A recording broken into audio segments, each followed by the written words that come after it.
Bueno, bienvenidos, bienvenidas, gracias por estar acá. Lo que vamos a estar presentando hoy es el evento de cierre y presentación de resultados del proyecto Interés por Intereses, análisis del endeudamiento de los hogares en Uruguay. Y para que tengan una idea un poco de cuál era el objetivo del proyecto, nuestro objetivo principal era básicamente contribuir a la comprensión pública del tema del endeudamiento de los hogares en Uruguay y aportando, digamos, como ven ahí, el equipo está compuesto por investigadores, investigadoras de Facultad de Ciencias Económicas, Facultad de Ciencias Sociales, AEBU e IPRU. Entonces, además de ser un conjunto de instituciones diversas y con diversos objetivos, también somos todos, venimos con diferentes disciplinas de formación. Entonces, se construyó, digamos, un espacio interdisciplinar e interinstitucional que nos permitió conversar sobre este tema aportando miradas distintas según los bagajes de cada una. Y lo que queríamos, además de como objetivo básico, contribuir a la comprensión pública, pero también generar materiales y actividades de difusión para poder darnos el espacio de pensar sobre este tema. Y lo que originó todo esto fue presentarnos al Fondo Ciudadanía y Conocimiento de la Comisión Sectorial de Investigación Científica, CSIC, de la UDELAR, que nos financió este último año de trabajo. Y dentro de las actividades que fuimos realizando a lo largo de este año, realizamos un evento de lanzamiento, ya hace casi un año, para discutir sobre este tema. Hicimos una encuesta, grupos focales y entrevistas, que sobre eso es un poco lo que voy a contarles hoy los resultados. Y además construimos, con el apoyo del equipo de comunicación de AEBU, la página web endeudamiento.uy, que está ahí en las libretas y pegotines que pueden agarrar en la mesa en la entrada, en donde fuimos colgando todos los materiales que hemos hecho y vamos a colgar los resultados de este informe que armamos de cierre y algunos documentos más que estamos todavía terminando de elaborar. Entonces, yendo un poco a la presentación de resultados en sí, o qué es lo que les queríamos contar hoy.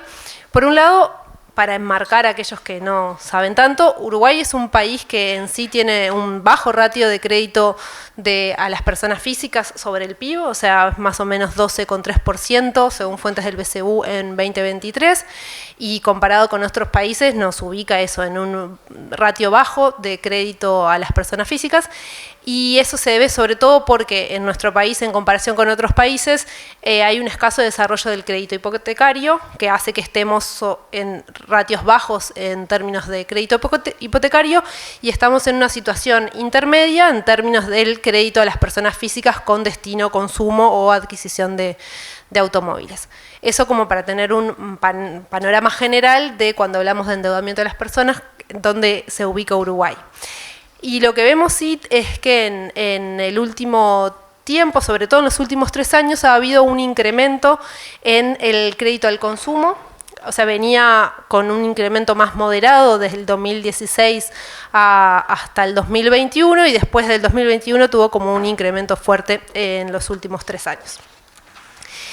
Y para hacer como un poco un mapeo de quiénes son los que prestan en nuestro país, tenemos por un lado al sistema financiero, bancos, empresas administradoras de crédito y cooperativas de ahorro y crédito, que como dice ahí en su mayoría informan. Esto es para contarles que parte de los datos que vamos a mostrar hoy son en base a la información de sobre todo este sector, que es por los volúmenes de crédito y por las regulaciones que pide el Banco Central, son quienes informan sobre las operaciones de crédito de las personas. Hay, además del sistema financiero, otorgantes de crédito que no están dentro del sistema, que no están informando aún el Banco Central, pero está en proceso de cambio la regulación sobre este tema.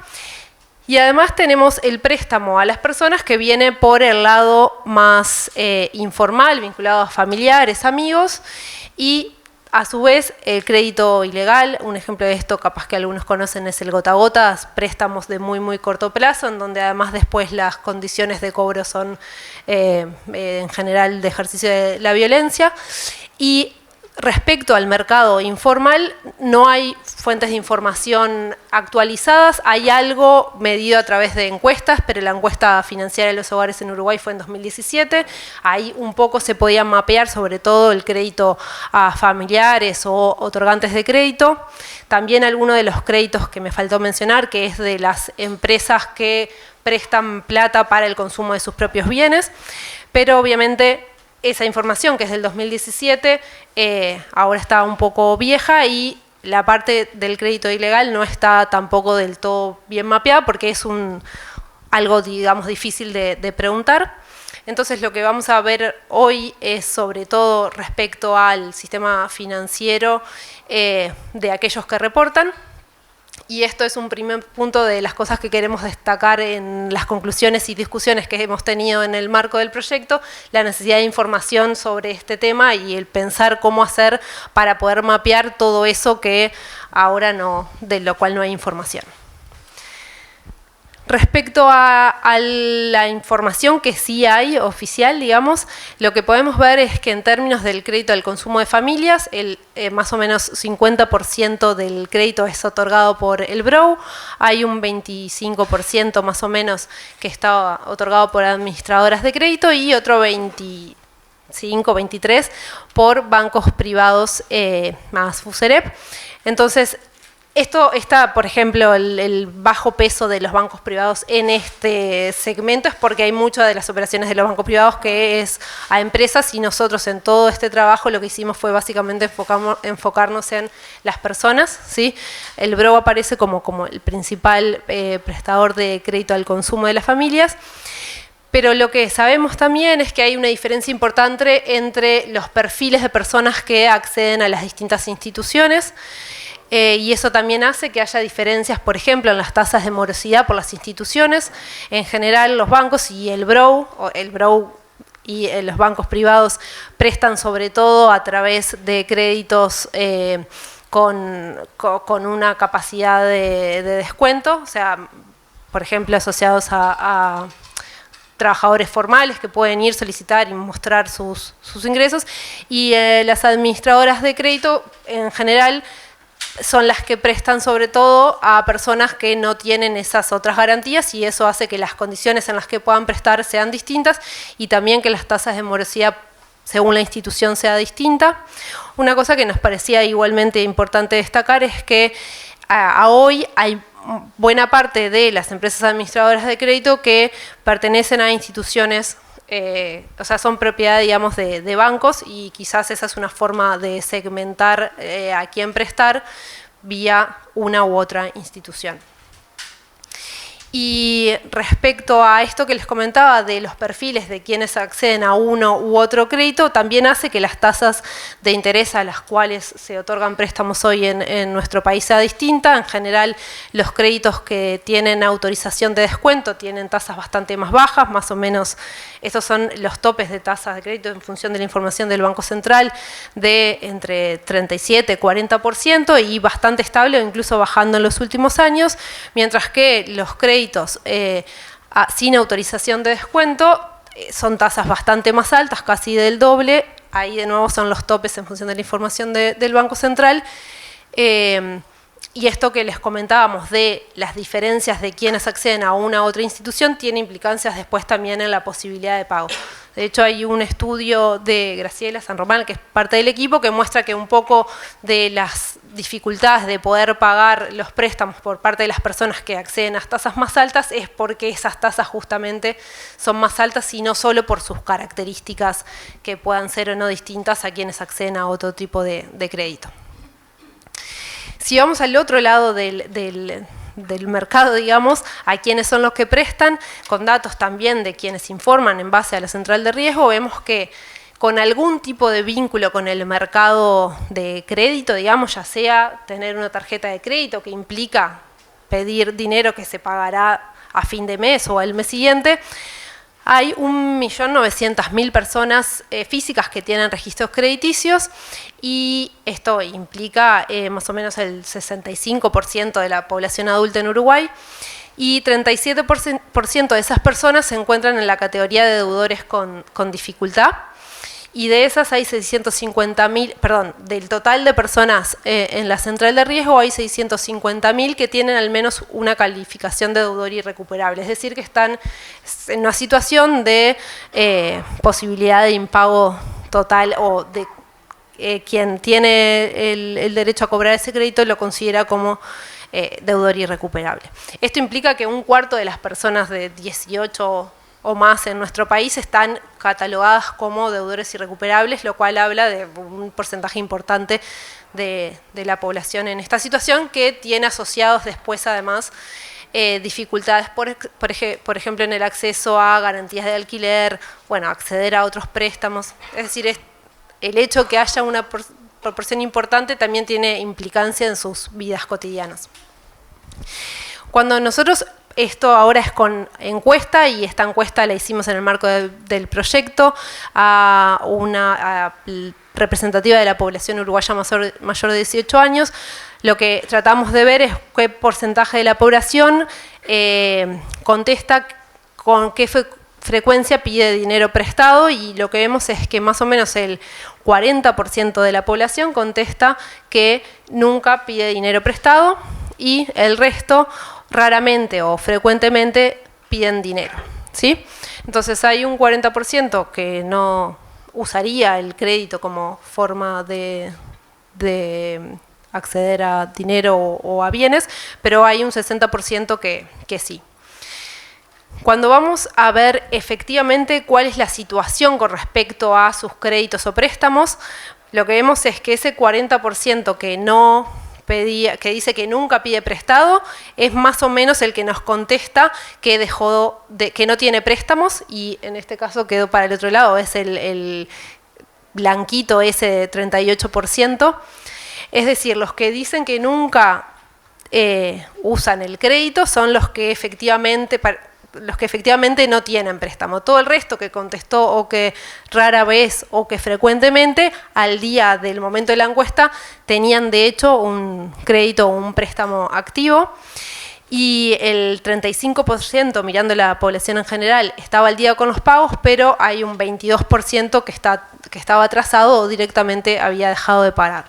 Y esto nos parece importante como otra forma de mostrar que este tema efectivamente afecta y interpela, digamos, a una proporción importante de las personas en nuestro país. Y un poco con la hipótesis y intentando entender cuál es la percepción, no solo en el hecho objetivo de tener o no tener, pedir o no pedir, sino cómo es la percepción de las personas respecto a tomar un crédito, con un poco la idea que uno podría pensar, bueno, el crédito me permitiría acceder a un montón de cosas y podría ser muy positivo para afrontar determinadas trayectorias de vida. También podría ser negativo en muchos otros casos. Queríamos entender un poco qué es lo que pensaban las personas, y lo que vemos es que la población está bastante dividida. De hecho, queda más o menos un tercio, contestando que el crédito puede ser una oportunidad, que es la hipótesis más positiva o la visión positiva de todo esto, pero un 40% viéndolo como un riesgo y un 28% viéndolo como una necesidad, es decir, como una situación de la cual no hay otra opción, es necesario para poder afrontar la vida de estas personas. Y si bien obviamente hay diferencias por estrato socioeconómico, tampoco es tanta la diferencia, es decir, esta división en tercios es más o menos parecida para todos los estratos socioeconómicos. Y siguiendo con esta idea de entender cómo se percibe la situación de endeudamiento en las personas y en los hogares, lo que preguntamos es cuánto le preocupaban a las personas o a los hogares la situación de endeudamiento del hogar, y lo que vemos es que 47% declara que le preocupa bastante o mucho, es decir, a la mitad de los uruguayos les preocupa bastante o mucho, básicamente a todos los que tienen algún crédito, porque vimos que el 60% más o menos en la encuesta estaba pagando algún crédito. Entonces es una situación que preocupa a los hogares, y de hecho hay un 15% que dice que le preocupa un poco. O sea, estas son las opciones más extremas de respuesta. a esto podríamos pensar que es eso, 65% si consideramos que le preocupe en alguna magnitud. Y cuando vamos a los motivos para pedir los préstamos, el motivo principal es el pago de deuda, es decir, la gente se estaría endeudando para pagar deuda. Hay esta cosa positiva de verlo el crédito como una oportunidad, ese tercio, suponemos, de personas que lo ven como una oportunidad, que usan para inversión en casa o en auto. Y después hay otro 26% que contesta que el motivo es gastos cotidianos del hogar, o sea, mantener el día a día en términos de los gastos del hogar. Y hay un 17% que contesta que es para gastos en salud. Y nos parecía interesante, estos resultados de los motivos son bastante similares si vemos la encuesta financiera de los hogares en 2017, en donde los gastos mensuales, los gastos corrientes y el pago de deuda eran los 3 motivos principales para pedir préstamos. Y ¿por qué nos seguía además interesando, o sea, queríamos seguir indagando sobre la cuestión de la percepción? Porque nos parecía además de que a las personas, queríamos entender cómo las personas percibían esto, hay una idea que estaba en el grupo y que queríamos terminar de entender respecto a sobre si hablar del tema era algo que las personas hacían o si efectivamente la idea del endeudamiento como tema tabú estaba presente o no, sobre todo pensando que si efectivamente fuese un tema tabú, eso tiene consecuencias emocionales para las personas que ya vemos que están en una situación compleja, en donde están preocupados por esta situación y no lo están pudiendo hablar, y además porque pensar las salidas en estas situaciones de personas que están sufriendo con el tema del endeudamiento, nos parecía que era algo importante. Y de hecho las personas nos contestan que a más o menos al 20% le cuesta mucho hablar sobre este tema con amigos o familia, y hay un 34% a nivel general que le cuesta un poco, la otra mitad que contesta que no le cuesta hablar de este tema. Entonces, como otro tema o reflexión que atraer y sobre la cual nos parece que es importante pensar a la hora de abordar las soluciones o propuestas de soluciones sobre este tema es tener en cuenta esta cuestión del tema del endeudamiento como tema tabú. Para abordar un poco más cualitativamente todo esto que hicimos en la encuesta, hicimos grupos focales y tratamos de estas mismas preguntas que las hicimos vía encuesta, pensarlas en los grupos focales y más o menos llegamos a las mismas conclusiones. Las personas viven el tema del endeudamiento como algo cotidiano, estructural en sus vidas, o sea, es algo que está presente. Encontramos ciertas formas distintas de vivirlo o experimentarlo, de hecho las mujeres lo vivían con mayor carga emocional y en un contexto de responsabilidad doméstica. La deuda parecía como mecanismo tanto de exclusión, en donde personas planteaban la imposibilidad de acceder a ese mercado o el trato diferencial, ya sea por las tasas, los plazos respecto a otras personas, o sea, había una cuestión vinculada a la exclusión. También se planteaban los grupos focales como una forma de integración desigual al consumo, como forma de integrar a las personas en un mundo en donde hay desigualdades generadas y esto era como una especie de parche para poder integrarse a ese sistema desigual. Pero una de las cosas que salió en casi todos los grupos es la idea esto del crédito como puerta de entrada a ciclos prolongados de endeudamiento. O sea, la idea y el miedo a que el crédito, de hecho en muchos casos era el miedo a entrar en ese círculo, en esa calecita, lo que generaba mayor terror y en muchos casos la vivencia de haber entrado a ese ciclo prolongado de endeudamiento, que como vimos recién en los motivos de deuda, uno de los principales era el pago de otras deudas. Con todo esto en mente y en realidad un poco en paralelo, tanto en los grupos focales como a través de entrevistas a distintos actores relevantes para la temática, y que muchos están acá, así que muchas gracias, buscamos discutir un poco posibles soluciones o qué cosas habría que pensar a la hora de abordar este tema. Y en realidad ahí, un poco a modo de resumen, hay como 3 grandes ejes que estructuraron la cuestión. Por un lado, la demanda de la presencia del Estado, y acá una cosa común a todos y que está bastante aceptada en casi todos lados y que todos vemos como positiva, que es la educación financiera. Entonces no voy a andar mucho en eso, pero también como parte de la presencia del Estado para la regulación, en particular para la regulación en términos de las publicidades, de las condiciones en las cuales las personas se enfrentan a las opciones de crédito y la falta de transparencia o la dificultad para muchas personas de poder terminar de entender qué es a qué se están enfrentando. Entonces, hubo en casi todos, en todos los grupos focales y también en varias de las entrevistas la cuestión de esto, de la presencia del Estado en la regulación.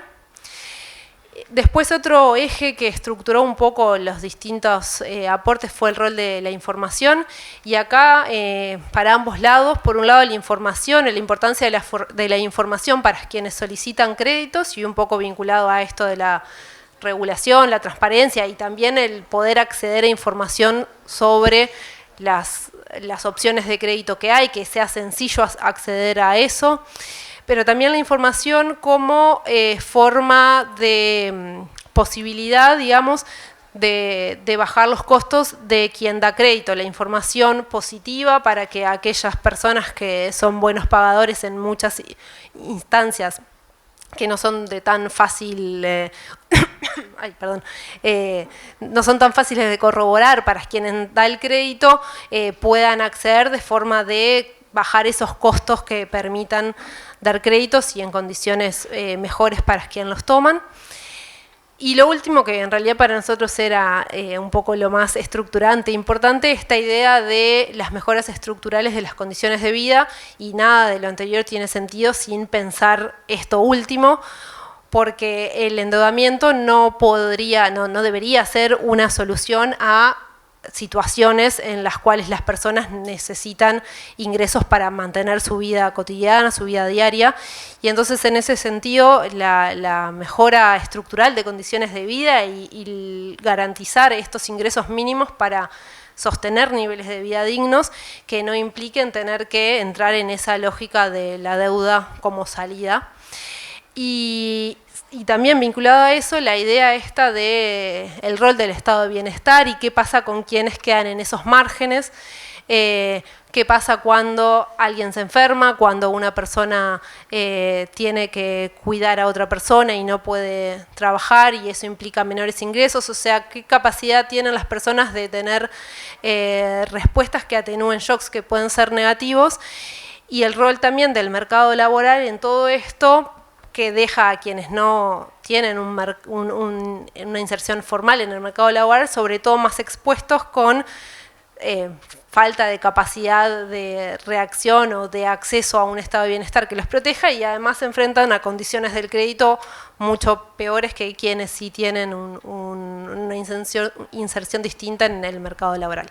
Entonces, estos eran un poco los 3 ejes de trabajo, de pensar estas posibles respuestas. Y para cerrar, con lo último, esto de las necesidades de acciones de distintos tipos, que un poco las que surgieron son las que les conté, pero esta idea que además no podría pensarse una separada de otra, sino la necesidad de relacionar las respuestas y pensar el problema de forma integral.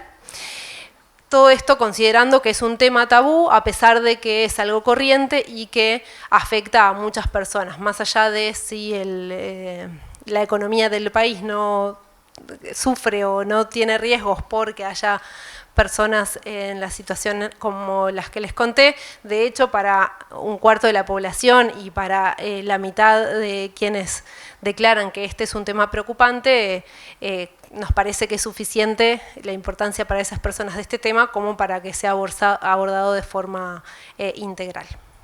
Así que, por ahí.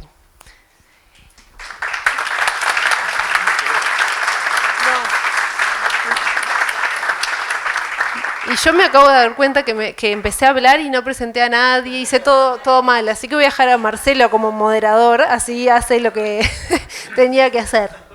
Pero quedó perfecta la presentación, así que gracias, Elisa, de esta presentación. Y como decía Elisa, primero está la página web del proyecto, que de alguna forma da cuenta de cada uno de los que integran este equipo, de cada una de las instituciones que fuimos parte de este proyecto, y esta vocación bueno, desde la evidencia, de la investigación, poder colocar el tema para una conversación pública y para una conversación también de construcción de política pública, que es un poco la vocación como organización de la sociedad civil, desde IPRU, desde la facultad, desde el sindicato AEBU, que se busca, por lo cual agradecemos obviamente, y antes de pasar a darle la bienvenida a la vicepresidenta del Banco Central, al asesor de OPP y a la diputada del Parlamento uruguayo, nos parecía también vincular esta investigación con también procesos académicos que desde la vecina orilla se vienen desarrollando, y por eso invitamos a Ariel Wilkins, sociólogo, decano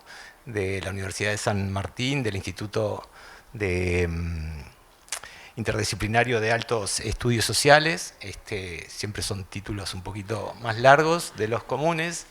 Pero bueno, agradecerle totalmente a Ariel, y también hablábamos fuera de micrófonos con Melissa y con Martín, que bueno, que Ariel lo conocimos también en trabajos previos que había hecho la CEPAL en Argentina, vinculando también los sistemas de cuidado, los niveles de endeudamiento, este vínculo entre vulnerabilidades financieras y género, que nos parecía que son buenos puntos de partida, robustecernos teóricamente y metodológicamente y no partir de inventar cosas que se vienen reflexionando desde hace mucho tiempo. Entonces, en este vínculo de conocimiento nos parecía bueno sumar, y ahí le damos la bienvenida y agradecemos a Ariel, y así que todo tuyo para después pasar a los comentaristas. Ahí estamos. Bueno, buenas tardes a todos, a todas. Muchas gracias por la invitación a IPRU, al sindicato, a todas las organizaciones e instituciones que han participado en esta investigación. Para mí es un honor, un poco como lo mencionó Marcelo, hace ya unos años que venimos cooperando, conversando y construyendo una agenda a ambos lados de la orilla. Me encanta decirlo en esos términos. O sea, venir acá para decir eso. Quiero valorar la heterogeneidad de actores que están acá presentes. Primero, esta sala repleta, ¿no? Pero segundo, la heterogeneidad de actores desde la política, del Banco Central, de las ONG, del sindicato, desde la universidad. Me parece que esa heterogeneidad de actores es una seña clara de la construcción de una preocupación común y la construcción de un camino para ir encarando, resolviendo. Y este es el segundo punto. También quiero valorar la evidencia empírica, la construcción de datos que hoy venimos acá a interpretar, a compartir y a debatir. La idea de que haya datos me parece que es fundamental para construir una política pública consensuada y de largo plazo. A mí vengo trabajando sobre cuestiones asociadas al mercado del crédito, al endeudamiento desde la sociología, y si tendría que poner un título muy grande de lo que más mis trabajos se han ocupado o se vienen ocupando, es tratar de hacer el esfuerzo de conectar a partir de una pregunta dos mundos que parecen desconectados, que la presencia de esa heterogeneidad de actores acá presentes parece que al menos en Uruguay están en condiciones de superar. Por un lado, el sistema bancario y financiero en toda su heterogeneidad, formal, informal, en toda su heterogeneidad, es una agenda con sus actores, y por otro lado, la agenda de la desigualdad social. Venimos de tradiciones intelectuales, políticas, ideológicas, que estos dos mundos, estos dos procesos, están vinculados a organizaciones que casi no han dialogado, y que por diferentes motivos, que no va a haber lugar acá para reponer, hoy en día cualquier organización, cualquier gobierno, cualquier universidad, cualquier organización de la sociedad civil que se pregunte sobre las desigualdades contemporáneas, tiene que poner en su agenda el rol del sistema bancario y financiero. Por lo menos, formando la pregunta, yo formulo preguntas, ¿cuál es la contribución del sistema bancario y financiero para ampliar, para ser neutro o para también disminuir la desigualdad social? Es una pregunta. No vengo para hacer una respuesta de unilateralmente amplias desigualdades. Probablemente es lo que está pasando, pero no necesariamente ese es el rol. Ese me parece que es importante resaltar. Entonces, el título grande es ¿cuál es la contribución decisiva del sistema bancario y financiero sobre la desigualdad social? Y que, por diferentes motivos intelectuales, institucionales, han sido cuestiones tratadas de manera separada. En los bancos centrales no les preocupa la desigualdad social. Podemos debatirlo, pero normalmente no les preocupa la desigualdad. Por lo menos los bancos centrales que me toca a mí sobrevivir del otro lado de la orilla, no voy a decir de qué orilla, piensan básicamente en la estabilidad monetaria y que fracasan periódicamente. Y entonces, cuando están atravesados por esa preocupación, toda agenda que se vaya a esa preocupación central es secundaria. Pero por otro lado, también cuando uno conversa con funcionarios, expertos vinculados, o ONGs vinculados a temas de desarrollo social, dicen, no, yo el Banco Central, política, digamos, sistema financiero, no tiene nada que ver con esto. Yo me dedico a niñez, yo me dedico a problemas alimentarios, no tiene nada que ver. Eso es ese desacople hoy en día propongo, y creo que esta actividad y esta política compartida entre varios actores demuestran, digamos, que es necesario revertir. Ahora, ¿por qué me preocupa esta cuestión? Me preocupa esta cuestión porque precisamente, por lo menos, y creo que en parte por lo que vimos también en el informe que acá presentamos, uno puede considerar las dinámicas de endeudamiento de hoy en día como una nueva cuestión social. Cuando hablamos de nueva cuestión social, estamos hablando de un foco, una fuente de malestares. Y que, al menos vinculado a las dinámicas de endeudamiento, hay tres dinámicas de esas malestares. Un malestar que podemos llamar vinculado a la ubicación o el lugar de las personas en la estructura social. Vimos en el informe, para decirlo muy rápidamente, las personas pobres o de menos recursos acceden a peores créditos, las personas de más recursos acceden a mejores créditos. Hay una contribución decisiva del sistema financiero bancario a la ubicación de las personas en la estructura social.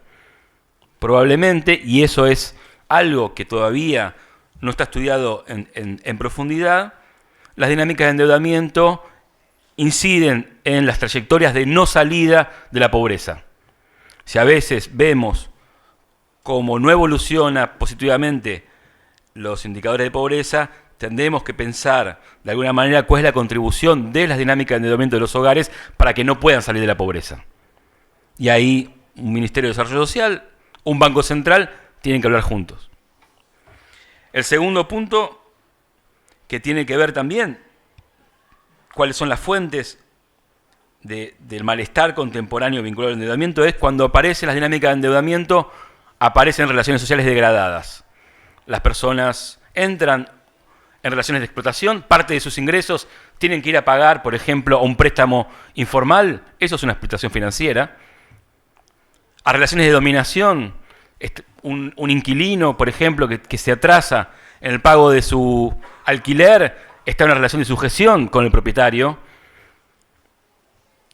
Y así podemos seguir narrando situaciones en las cuales las relaciones sociales en dinámicas de endeudamiento se degradan. Y un tercer punto es, una tercera fuente es cuando las dinámicas de endeudamiento impactan de manera directa en las identidades colectivas y personales. A una reunión que tuvimos antes conté en las investigaciones con la CEPAL que realizamos durante la pandemia y con otras investigaciones, uno encuentra sistemáticamente personas y fundamentalmente mujeres diciendo no puedo dormir. ¿Por qué no puedes dormir? Porque me la paso haciendo cuentas. O sea, eso que parece que hablamos de algo que está muy arriba, sistema bancario, financiero, banco central, afecta de manera directa cómo personas que no pueden pagar sus cuentas, no pueden dormir, las afectan en su salud mental. Entonces, el lugar en la sociedad, en la estructura social, la calidad de las relaciones sociales y la salud psíquica y mental son dinámicas que están entrelazadas a cuando pensamos en el endeudamiento como nueva cuestión social. Y voy a terminar acá. Marcelo me mira, ya conozco la mirada de Marcelo porque ya... para mí, mirar o analizar, como estamos haciendo acá a través de este informe, las dinámicas de endeudamiento es un método de investigación, pero también es un método de construcción de política pública y de soluciones y de propuestas para pensar nuevos sistemas de protección social. Lo voy a decir rápidamente. Cuando emerge una deuda, lo que falla es una protección. Si brota una deuda es porque algo está fallando. Falla el mercado laboral, como vimos en el informe, pero también puede fallar el mercado de la vivienda. Y tenemos que tener una nueva visión de la protección social. Hoy podemos tener, y la vieja nos llevaba a mirar qué pasa en el mercado laboral. Si en el mercado laboral estaban cubiertas todas las protecciones, tenemos una sociedad integrada. Hoy en día no es suficiente. Podemos tener un mercado laboral con protecciones plenas y personas que no pueden pagar su alquiler. Y esas personas que no pueden pagar su alquiler se endeudan para pagar su alquiler. Pero si miramos únicamente el mercado laboral, estamos hablando de una sociedad que no es la real, porque la real también es incorporando lo que pasa en el mercado de la vivienda. Y las deudas son un gran revelador de dónde fallan esas protecciones sociales. En el mercado laboral, pero en otros lugares. En el mercado de la vivienda y también en otro tipo de protecciones sociales. Entonces, me quedo acá celebrando el informe, celebrando la heterogeneidad de actores y también celebrando la posibilidad de ir construyendo un nuevo camino para pensar un nuevo sistema de protección social. Gracias.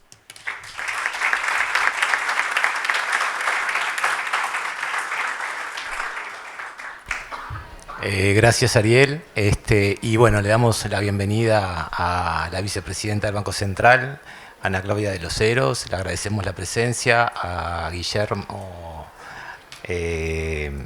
a Martín Lavalleja, perdón, y a Julieta Sierra, diputada del Frente Amplio por el Parlamento Nacional. Martín y Ana Claudia son economistas, entonces la idea es darle la palabra. Nosotros les hicimos llegar algunas preguntas vinculadas a, bueno, cuál es el diagnóstico que hacen estos distintos actores vinculados a las políticas públicas y también al Parlamento en relación a la situación de endeudamiento de los uruguayos y también si entienden que este informe qué está aportando un poco al debate instalado. Hacemos una primera vuelta de preguntas empezando por la vicepresidenta del Banco Central, después por Martín y cerramos con Julieta y después pasamos a la segunda pregunta y hacemos una vuelta distinta. ¿Les parece? ¿Se oye? ¿Le tengo que acercar más? Bueno, primero que nada, felicito por la iniciativa, felicito por la investigación, por el haberla hecho entre distintas organizaciones y bueno, por el resultado y el documento, y agradecemos desde el Banco Central no solo haber sido parte, que nos hayamos sido uno de los entrevistados, sino también esta oportunidad de poder aportar o comentar nuestra mirada. Este trabajo lo hicimos en equipo, así que voy a hablar en nombre de mi equipo. ¿Cuál es el diagnóstico general que vemos en el documento? Bueno, ya se estuvo hablando, no me voy a detener en eso, pero bueno, obviamente tenemos un problema estructural de endeudamiento en una proporción significativa de los hogares uruguayos y particularmente en los sectores de menor ingreso. Más de un tercio de los usuarios del crédito formal presentan dificultades de pago, lo que repercute directamente en la calidad de vida y en el acceso a los servicios básicos. Las personas de quintiles bajos se endeudan menos, pero concentran una mayor proporción de deuda impaga. Eso lo hacen aparte, sobre todo, para cubrir gastos corrientes esenciales, alimentación, salud, vivienda. Queremos destacar dos aspectos que nos parecen que aporta el documento como nuevos y como desafiantes también para Banco Central específicamente, pero creo que para todas las miradas acerca del endeudamiento y eventualmente políticas públicas. La primera es esta de incorporar la dimensión subjetiva del endeudamiento, las percepciones, las emociones, las estrategias de las personas frente al endeudamiento, la salud, como decía William Wilkins. Eso de alguna manera le pone una mirada mucho más humana y más desde la perspectiva micro y de la persona que me parece que enriquece estos diagnósticos. Y lo segundo, el lugar que pone, en el lugar que pone a la función de la deuda como mecanismo de integración del consumo primero y simultáneamente de exclusión social. Entonces esto ofrece una lectura mucho más compleja del fenómeno que solo lo que nos muestran las estadísticas, porque esta dinámica está permanentemente interactuando. No quiero extenderme mucho, pero ¿qué cosas nos parece que tenemos que seguir indagando desde el Banco Central y capaz que para abrirlo a quienes están trabajando en esto? Primero, en la dimensión informal del crédito. Ahí aún se escapa a los registros del Banco Central mucho fenómeno. Y entonces poder seguir poniéndole forma a esa dimensión, a esa informalidad, conociéndola, estudiándola, viendo los impactos, eso permite mucho más tomar políticas concretas para poder incluir todos los actores que no están dentro del sistema formal eventualmente. Seguir indagando sobre la efectividad de la regulación sobre tasas, sobre publicidad, sobre acceso a la información. Siguen existiendo prácticas opacas y asimetrías informativas. Eso es un problema que en el Banco Central tenemos muy presente y también lecturas que nos permitan medir cuán efectivos somos en la regulación y en este tipo de políticas también ayudan a poder llevar adelante mejores políticas. Seguir indagando en la relación entre, lo decía recién el compañero, seguir indagando en la relación entre los ingresos estructuralmente bajos y el sobreendeudamiento, considerando que también a veces tenemos eventos inesperados, ¿no?, que agravan esta situación también en forma muy desigual y afectando muchísimo más a las personas que ya estaban afectadas. Pues otro punto que me parece que está bueno seguir indagando, nos parece, justo esta semana tuve reunión con la directora de ONU Mujeres y me parece que hay que también profundizar en la perspectiva de género. Esta realidad es similar para los hogares que tienen jefas de hogar que para todos los hogares, probablemente no.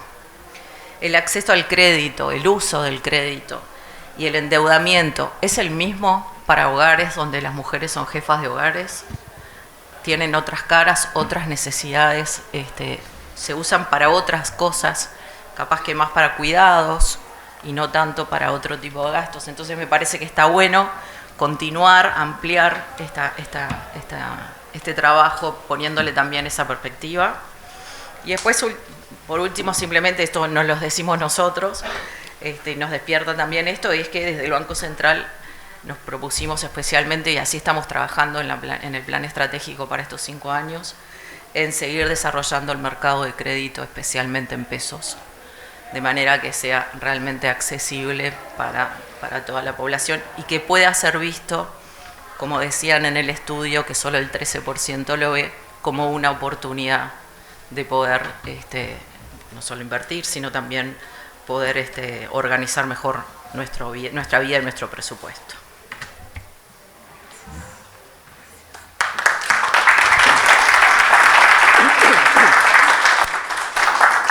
Bueno, muchas gracias por la invitación. Primero felicitarlos por el trabajo, creo que es un trabajo muy bueno, que ayuda a dimensionar la problemática del endeudamiento, haciendo un muy buen diagnóstico. A mí aclaro que no sé mucho del tema, entonces capaz que cosas que para mí fueron novedosas, para ustedes no lo son, pero bueno, voy a aportar mi mirada, que espero contribuya. A mí me impresionaron bastante los números por lo grande, y creo que es un problema muy grande y que hay una escasez relativa de políticas y de estudios que aborden el tema, dada la importancia que el tema tiene. Otra cosa que quiero resaltar es la importancia de que organizaciones sociales como IPRU, que está en el territorio, que tiene una trayectoria muy fuerte, los gremios y también el gobierno y las empresas se junten para abordar un tema y hacer propuestas de política. Desde OPP estamos convencidos de que esa es la forma, la estamos llevando adelante en el diálogo social, y creemos que es la manera de construir política, que eso no va en contra de los partidos. Los partidos tienen la representación, está claro, de la ciudadanía, pero las políticas se complementan con el aporte de las organizaciones sociales, de los sindicatos y de las empresas, y creemos que esta es una muy buena iniciativa. En cuanto a los aspectos que me resultaron nuevos en el debate, vuelvo a decir que no soy un experto en el tema. El primero de todo es una de las últimas cosas que dice el documento. Bien al final, creo que es el quinto punto que sale de los focus group, que es este vínculo entre pobreza y endeudamiento. A mí me llevó a pensar que creo que es importante separar un poco un problema de otro. Nosotros tenemos hoy en día muchos hogares pobres que tienen un problema que es la incapacidad o la poca capacidad de generar ingresos propios, ingresos genuinos, para hacer frente a los gastos, ¿no? Y una canasta de consumo básica. Bien, yo creo que un problema es la incapacidad de generar ingresos, y otro problema es el endeudamiento, y creo que hay que como separarlos porque para abordar ese problema se necesitan políticas distintas. Lo que quiero decir con esto es, un hogar que hoy no tiene capacidad para acceder a una canasta de consumo básica, tampoco tiene capacidad para pagar un préstamo. Entonces, ese hogar, más que un problema de endeudamiento, tiene un problema económico, digamos, un problema de generación de ingresos. Por lo tanto, las políticas destinadas a mejorar la situación de esas personas corren por otro lado.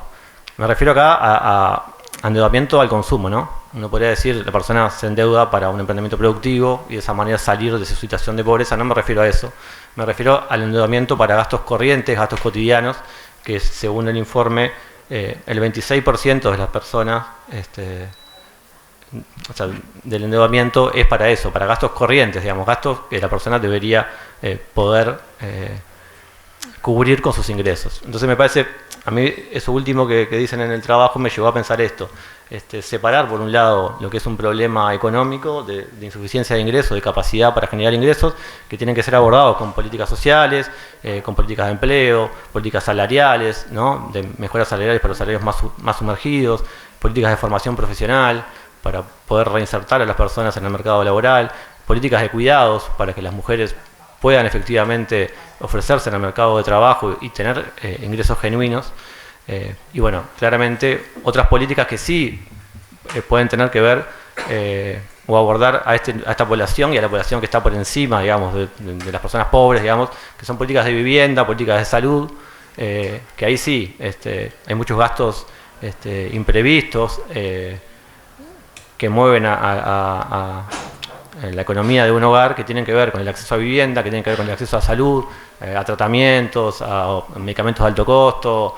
Entonces por ahí hay un montón de políticas de salud, de vivienda, que sí me parece que están relacionadas, bastante relacionadas con el endeudamiento de los hogares, pero me parece que hay otro grupo de población que la solución va por otro lado y que están metidos adentro de este problema porque están endeudados, porque no pueden pagar, pero el problema va mucho más allá de ser un problema de endeudamiento.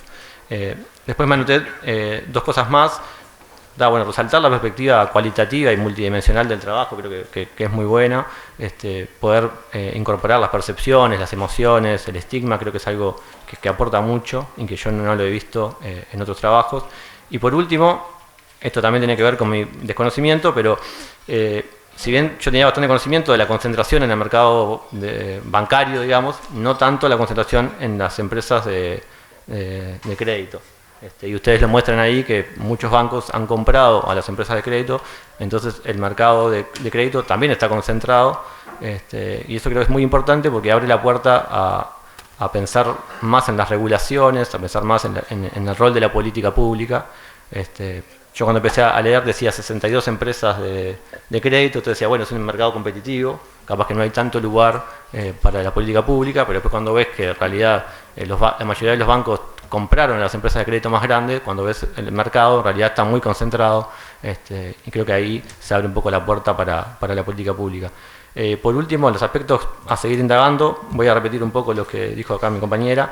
Creo que es importante el impacto diferencial por género y ciclo de vida, me refiero a las mujeres jefas de hogar, también a los jóvenes. Otro aspecto que me parece importante es el de los migrantes, que también tiene dificultades para acceder al crédito. Y por último, profundizar un poco en la interacción entre políticas sociales y endeudamiento, tratar de indagar un poco cómo influyen las transferencias monetarias, los subsidios y los programas de empleo en relación con el crédito.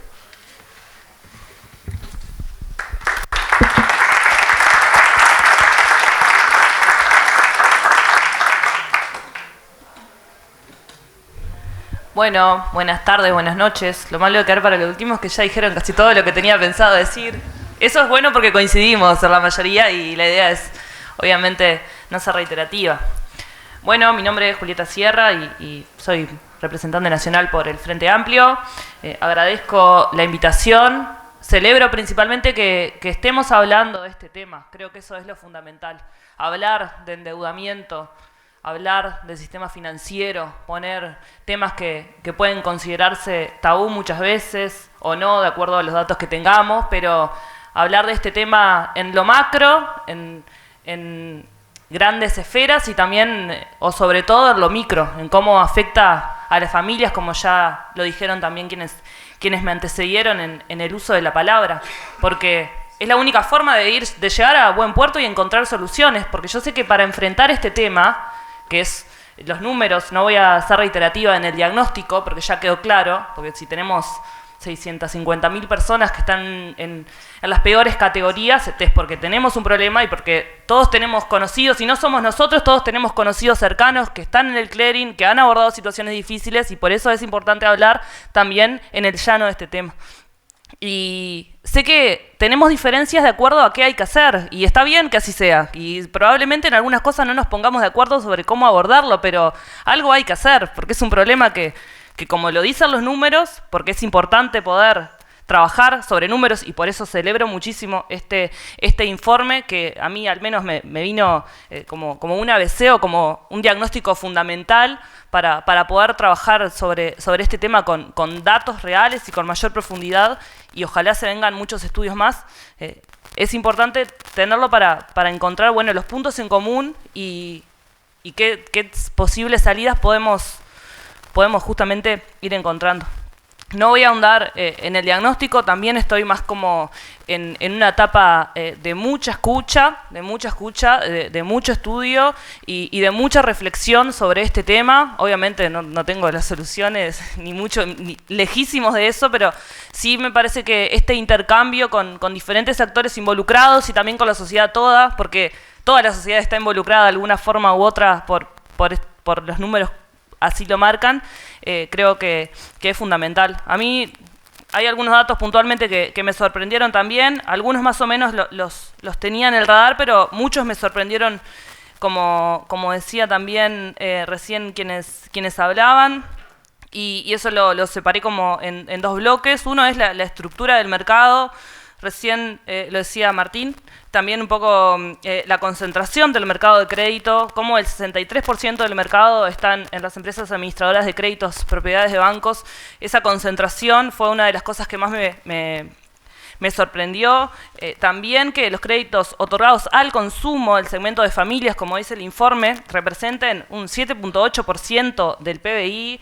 Es altísimo, son 6.400 millones de dólares. Lo comparaba con unas compañeras que están trabajando este tema conmigo y me decían, es el 50% de las exportaciones de Uruguay, es todo lo que le exportamos a Estados Unidos, a China, a Brasil. Es altísimo y claramente fueron de las cosas que más nos sorprendieron y que más tenemos sobre la mesa para poder dimensionar de cuánto estamos hablando. Por eso es importante los datos y los números y estudiar y preparar y no hablar con soluciones mágicas. Después, otra cuestión que también lo mencionaba un poco en el informe, es la evolución que ha tenido esta situación. Particularmente mencionaban un incremento del 2021 en adelante. Eso también está todo acompasado. Nosotros lo relacionábamos reflexionándolo, generábamos un poco las hipótesis de que por qué a partir del 2021 empieza a aumentar. Bueno, nosotros tuvimos como país 40 meses consecutivos de salarios congelados, de salarios estancados. Eso también fomenta que las personas necesitan endeudarse. No quiero indagar, no quiero profundizar en las razones porque creo que ya ha quedado claro la diferencia de clase que hay a la hora de acceder a los créditos y acceder a qué tipo de créditos y bajo qué condiciones. Eso creo que por suerte tenemos los datos que nos respaldan la relación existente entre las instituciones que están autorizadas a realizar descuentos sobre los salarios, sobre las jubilaciones y a lo que responden esas tasas de interés, y las que no están autorizadas a realizarlos, cuánto mayor implican esos intereses, justamente, obviamente por el riesgo, pero que también termina perjudicando justamente a quienes tienen menos ingresos, a quienes tienen los salarios más sumergidos. Y este incremento de salarios sumergidos que hemos vivido en los últimos años, donde hay 100.000 personas más que nosotros los llamamos de alguna forma 25.000 pesistas, porque es un salario de hambre en Uruguay, eso afecta también a tener un mayor endeudamiento. Entonces, así como hablaba de la estructura del mercado, también la situación del endeudamiento tiene números altísimos. A mí hay una cuestión ahí que problematizo constantemente conmigo misma y también con el equipo con el que estoy laburando. Hay 650.000 personas que tienen calificación que se les llama irrecuperable. A mí la palabra irrecuperable como que me hace un poco de ruido porque el año pasado, creo que fue 2024, que se lanzó el programa voluntario de reestructuración de deudas. 545.000 personas consultaron para ver si podían resolver su problema de deuda. 545.000 personas consultando una página en un programa voluntario de reestructuración de deuda. Entonces, cuando tenés 650.000 personas en una calificación irrecuperable y 540.000 consultando, no sé, la palabra recuperable me hace un poco de ruido, porque claramente hay una voluntad de querer salir de esa situación que te termina marcando y que muchas veces te lleva a la informalidad, que ahora después no me voy a meter en eso ahora porque entiendo que es parte del segundo bloque, pero que hay una voluntad de querer resolver, y el 50% de esas personas resolvieron. Entonces, capaz hay que pensar constantemente. A mí me toca pensarlo un poco más desde el Parlamento, pero tiene que ser recontra rodeada de todo esto y de mucho más, porque es la única forma de poder hacer algo que sea viable. Y nada, y esto es importante. Entonces, lo irrecuperable me parecía que era sustancial. También la percepción de oportunidad como una cuestión cultural que también pensaba atarlo más a otras preguntas, no quiero ir adelantándome ahora. Y bueno, quería resaltar, sí, que de acuerdo a lo que hay que profundizar, también ya lo repitieron quienes me antecedieron, pero el enfoque de género me parece que es fundamental tener datos, porque he leído y he estudiado datos de otros países que tienen como el detalle más minucioso, por ejemplo Argentina, de acuerdo a que las mujeres son quienes más se endeudan, son quienes más cuidan, son quienes menos trabajo tienen, son quienes tienen menos disponibilidad horaria para trabajar, eso también termina entrelazado. Entonces creo que trabajar sobre datos concretos respecto al endeudamiento de las mujeres para poder pensar algunos planes focalizados quizás es importante. Así que saludo este informe, es sustancial, es fundamental que hablemos de esto con la mayor amplitud posible, amplitud de actores involucrados y amplitud nosotros de orejas, de poder escuchar y reflexionar y estar todo el tiempo pensando que capaz no tenemos nosotros la verdad absoluta y capaz tenemos que ir cambiando de ideas y de soluciones posibles, pero estar abiertos a ese cambio permanente. Gracias.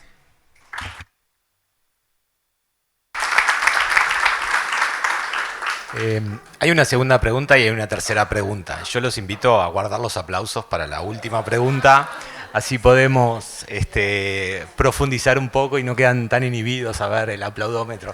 Pero en realidad agradecer esta primera ronda y una segunda ronda de preguntas que un poco Julieta anticipaba, es decir, también los invitábamos a pensar y a reflexionar en relación a ¿qué reflexión vienen haciendo las institucionalidades de los distintos lugares en relación a esta vinculación, a lo que esta tensión que existe entre el mercado formal de créditos y el mercado informal en procesos, como decía Elisa, de que dentro de lo informal el aumento significativo de lo ilegal, ¿no? Es decir, también como un nuevo fenómeno social en la realidad uruguaya, quizás el último país en América donde lo ilegal del crédito está entrando a velocidades que en otros países ya han entrado. Entonces ahí empezamos por Martín y seguimos por Ana y después, seguimos por Julieta y cierra Ana, así bien, alternamos.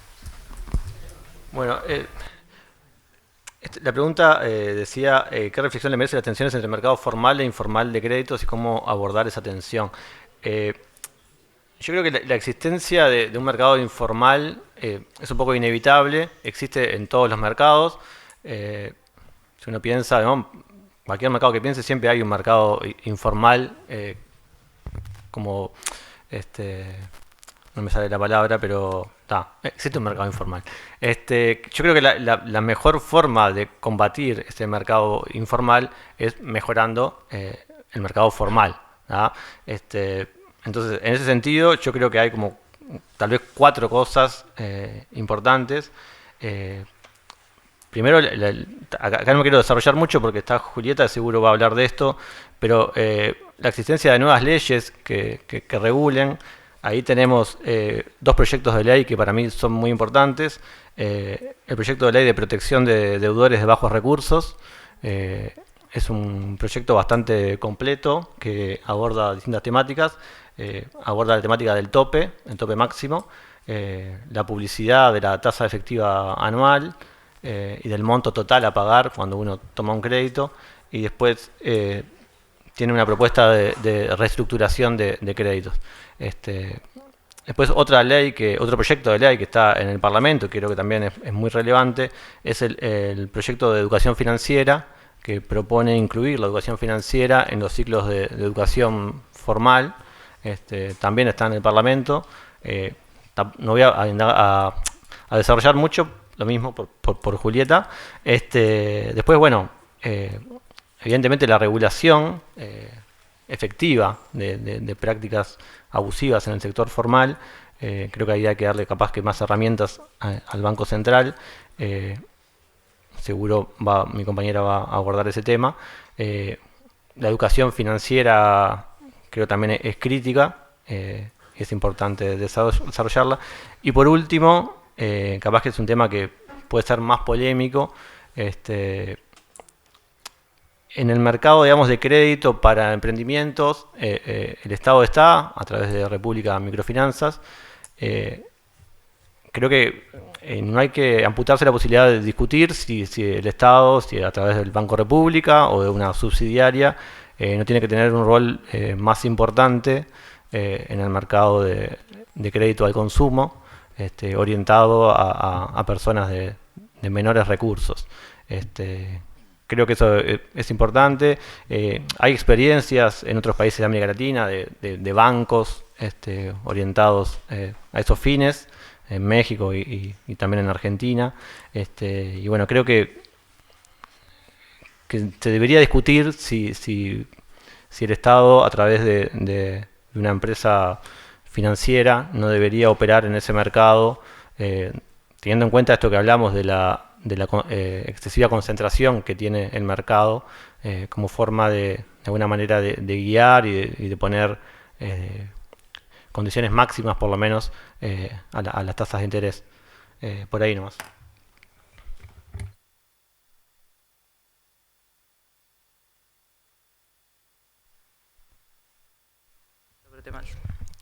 Bueno, sí, respecto a la tensión que se puede generar entre el mercado formal e informal, ahí también tengo más preguntas que respuestas y más miedos también, y creo que por eso también hay que hablarlo, hay que hablar de la situación de la informalidad, de los gota a gota, de los colombianos, de cómo están en el interior profundo, de cómo capaz el área metropolitana uno piensa que está más exento de eso, pero en los barrios más pobres no, y hay que hablar de esas cosas también porque es medio... A mí me pasó que cuando nos empezamos... cuando presentamos el proyecto de ley, la gente nos escribía, pero algo era como un comentario de pasillo, lo de los gota a gota, y no había como espacios formales donde se estuviera hablando así de frente sobre este tema, y eso me parece que es fundamental, porque también, como decía Martín, creo que es... primero que es una cuestión de crédito al consumo, así lo interpreto, y hay una cuestión ahí de un binomio o una dicotomía entre el acceso y la exclusión, como lo mencionaba, entre el que puede estar dentro del sistema y del que no puede, y el que no puede estar dentro del sistema y dentro de lo que está medianamente regulado y dentro de lo que está dentro de los márgenes de formalidad, puede ser porque tenga una mancha, por llamarlo de alguna forma, horrible, porque así es como nos han dicho las personas que se sienten, que es una mancha prácticamente de por vida, y también puede que no, puede que sean trabajadores informales que no tengan forma de registrar y de comprobar sus ingresos, pueden ser jóvenes que no se han insertado en el mercado laboral o que recién lo están haciendo a través de la informalidad, y también hay una cuestión cultural y hay una cuestión de que está costando mucho poder proyectar la vida iba a decir en el mediano plazo, pero está costando mucho proyectar la vida directamente en el corto plazo. Creo que ahí hay un corte generacional también muy fuerte que genera también esta exposición a estas situaciones que van surgiendo y a este mercado informal que todavía no tenemos muchos datos, entonces también es difícil poder hablar en profundidad sin tener muchos datos sobre esto, pero que intuimos y sabemos que está calando, porque sabemos que la oferta está mucho más generalizada. Nosotros presentamos un proyecto de ley hace un par de meses, que es como los proyectos que nosotros presentamos dentro del Frente Amplio. Digo Frente Amplio, pero en realidad es un tema que se ha venido trabajando hace años por muchos partidos políticos que tienen diferencias sustanciales. El proyecto también tiene puntos en común, o sea que no es un proyecto únicamente de mi fuerza política, sino que consideramos que puede tener puntos de consenso con otros, pero que lo llamamos proyecto mártir. Es un proyecto para discutir también sobre algo. De hecho, más me meto en el tema y más tengo certeza de que hay cosas del proyecto que ya hay que modificar y recién lo estamos empezando a discutir, y eso no lo veo como algo malo, sino también porque creo que obviamente no tenemos ni la solución ni la verdad absoluta, como lo decía en la primera intervención, y ya creo que hay cosas que hay que cambiar de ese proyecto. Por eso bienvenida sea la discusión, pero nos parecía importante discutir sobre algo escrito, discutir sobre algo, posiblemente a legislar, y que no se nos pase de vuelta todo un periodo legislativo discutiendo, y que el Parlamento no termine haciendo nada frente a esta situación. Y obviamente lo que menos queremos, el resultado menos deseado que queremos, es que poner restricciones también genere que la gente vaya a la informalidad, y también es algo de lo que nosotros tenemos que hablar respecto a los proyectos que presentamos, porque también es un miedo que tenemos, y si queremos que sea un buen proyecto, tenemos que tener la precaución y la cautela de que poner restricciones no haga que la gente se vaya de ese mercado formal. Y son las discusiones que tenemos que dar justamente para poder tener un buen proyecto y para poder reglamentar. Porque también, yo viendo los datos de este informe que están presentando y que estamos evaluando, no puede ser que haya tasas de crédito sin autorización de descuento que tenga un 122% de la tasa de interés. O sea, también tenemos que hablar de esas cosas. Y yo sé que, de vuelta, hay actores que es como consideran que las tasas no se pueden tocar, pero hay tasas que sí, porque hay mayor riesgo de que las personas paguen, porque es mucho más probable que las personas no paguen, pero hay que hablar de la reglamentación de las tasas. ¿Será la del proyecto? No será la del proyecto, pero es una cuestión que, como decían en las intervenciones iniciales, es algo que está atormentando a miles y miles de familias. Es algo que terminás bicicleteando. También están los datos de que uno termina sacando créditos para pagar otros créditos, es una bicicleta que no termina más, y de esas cosas también tenemos que ver en conjunto, no a puertas cerradas, no en un mármol frío como es el Palacio Legislativo, sino en espacios así, cuál es la mejor reglamentación para eso. De todas formas, el proyecto no habla solamente de las tasas, de discutir las tasas y buscar un punto en común entre eso, sino también habla de una etapa de conciliación. Nosotros tenemos una unidad de defensa del consumidor que da lástima, que no tiene recursos para poder respaldar a la gente como se debe. Ahora estamos a la antesala de una discusión de presupuesto quinquenal donde este tema tiene que estar sobre la mesa, porque consideramos que tiene que ser un actor central como facilitador un poco de diálogo, principalmente para limitar, que también lo menciona el proyecto, y para prohibir algunas prácticas abusivas que se enfrenta la gente a la hora de encontrarse en una situación de morosidad. Y eso también creo que no es necesario que yo cuente la cantidad de llamadas que recibe una persona que debe, no importa el importe, puede ser muy grande o puede ser muy chico, pero la cantidad de llamadas, la cantidad de amenazas, el ataque abusivo, las llamadas a cualquier hora, a mí me mandan fotos de gráficos que parecen órdenes judiciales cuando no lo son, diciendo te vamos a embargar, y es mentira, es algo hecho, no sé, será hecho en Canva, pero no es una orden judicial y lo parece, y eso a cualquier persona le asusta. A mí me llamaron una vez preguntándome si era, me dijeron, vos sos nieta de Beatriz, que es mi abuela, vos sos nieta de Beatriz, y yo pegué un salto porque le había pasado algo, y era de una financiera a la que mi abuela le debía plata, que no sé todavía cómo consiguieron mi teléfono porque ella no lo había proporcionado, pero es un atormento constante, y eso también está. Pero esto en el entendido de que nosotros no podemos generar algo que fomente la exclusión a las personas al sistema informal, y eso es fundamental. Después, como se menciona también como algo de consenso desde la educación financiera, es algo que es de consenso, sí, pero es algo que al ser de consenso no quiere decir que tenga que trabajarse medio de forma más fría o más banal. Yo he estudiado algunos programas que se empiezan a implementar de educación financiera, y hay algunos que están muy buenos y hay otros que basan mucho más en algo programático de acuerdo al ahorro, y es complicado hablar de ahorro cuando no hay capacidad de ahorro. Entonces también pensarlo desde otro enfoque, mucho más real, que está relacionado más al gasto, también a la información, a cuánto realmente tiene que cobrarte quien te está cobrando. También nos ha pasado de muchas personas que nos llaman y nos dicen, no sé qué estoy pagando, ni cuántas cuotas me quedan, ni si ya terminé, o no hay información sobre eso.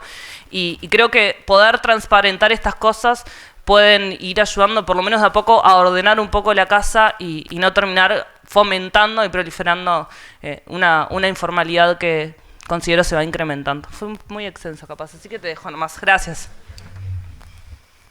Solo voy a retomar algo que dijiste y que yo hoy me olvidé de decirlo, cuando hablé de la incorporación de lo subjetivo y del tema de la salud. No va más irrecuperables.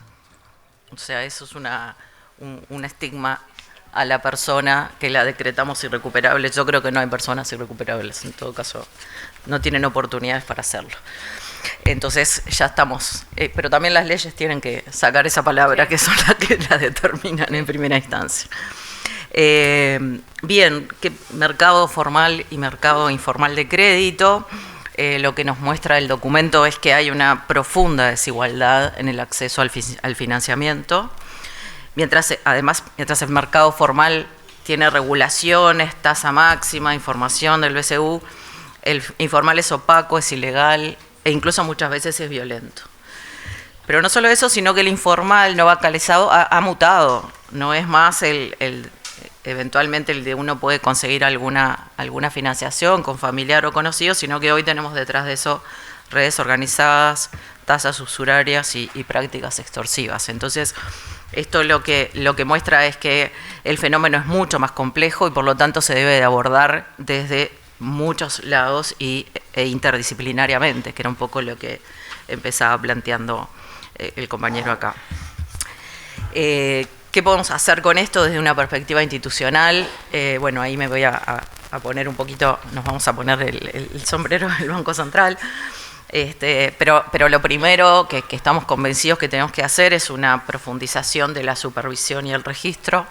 El BCU avanzó mucho obligando a más otorgantes a reportar operaciones, pero todavía hay una gran parte que no está contemplada y a la cual a veces es difícil acceder y conocer. Por eso hoy les decía que cuando uno en estos análisis también puede profundizar en cómo es la caracterización de ese mercado informal al que está accediendo la gente, eso también genera herramientas para la política pública.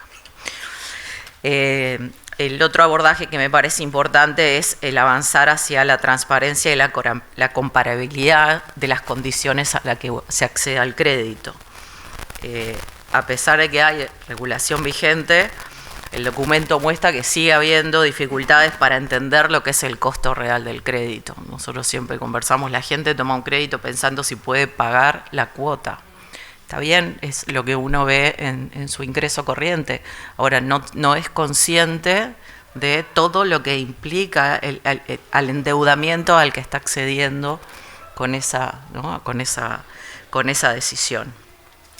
Se deben entonces fortalecer los mecanismos de información clara y accesible, especialmente en el mercado no bancario, para que las personas puedan tomar decisiones informadas y no caer en círculos de deuda insostenible, que es donde aparecen estos círculos perversos.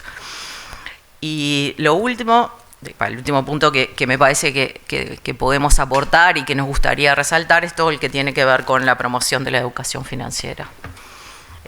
Ahí mis colegas que trabajan en educación financiera en el banco, aparte, siempre distinguen, y me gustaría distinguirlo, entre lo que es información financiera y lo que es educación financiera. Y tenemos que trabajar en las dos cosas. La información financiera, capaz, que es algo que el banco tiene más que exigir, y cuando hablamos de esto, hablamos de hacer conocer a los usuarios cuáles son las condiciones, los derechos y cómo funciona el mercado, pero también exigirle a las empresas, y eso sí es parte del Banco Central reguladas, a ser transparente en su información, a ser transparente en los datos que necesitan para la toma de decisiones. Lo otro es la educación, y la educación es mucho más profunda y va desde mucho más hacia las habilidades que cada uno de nosotros tenemos para tomar decisiones, para elaborar presupuestos, para manejarnos económica y financieramente a lo largo de nuestra vida. Entonces, en eso también el Banco Central ha apostado a trabajar institucionalmente. Desde el 2010, quiero contar una buena, porque si no siempre uno mira lo que falta, y bueno, lo que voy a hacer ahora es, para nosotros esto es medio vaso lleno en lugar de medio vaso vacío, a pesar de que falta mucho para hacer. Pero desde el 2010 el Banco Central tiene el programa BCU Educa, acá está Anita Caro, que es la responsable desde hace muchos años. Por ese programa ya han pasado más de 80.000 personas, estudiantes, docentes y maestros, empresarios y emprendedores. Se hicieron talleres específicos para poder ayudar a cada grupo desde su especificidad. Talleres para mujeres, talleres para periodistas, talleres para sindicalistas, hemos hecho muchos juntos con AEU, talleres para privados de libertad, entre otros. ¿Y por qué? Porque uno tiene que poder entender también a la hora de poder formar o informar la perspectiva de cada uno de los grupos. Pero además, una cosa que logró hacer el banco, y en eso nos tenemos que sentir orgullosos como país, porque es uno de los países de la región, no sé hasta dónde puedo ampliar la región, Anita, porque igual yo iría del mundo, pero después Ana me dice no, es del mundo. que tenemos incorporada en la currícula la educación financiera. Ese es un logro que tenemos desde los 3 años hasta los 18, está en la currícula nodos de educación financiera.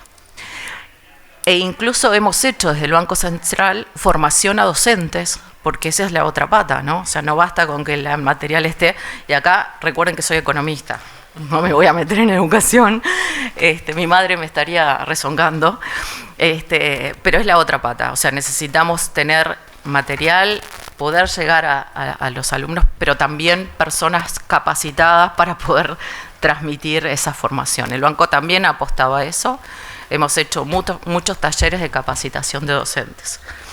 Es un trabajo que se hace institucional desde hace mucho tiempo, lo hemos formalizado, hemos trabajado, están los módulos, acá no quiero meter la pata, pero supongo que está en el plan Ceibal y esas cosas más de educación que Anita domina.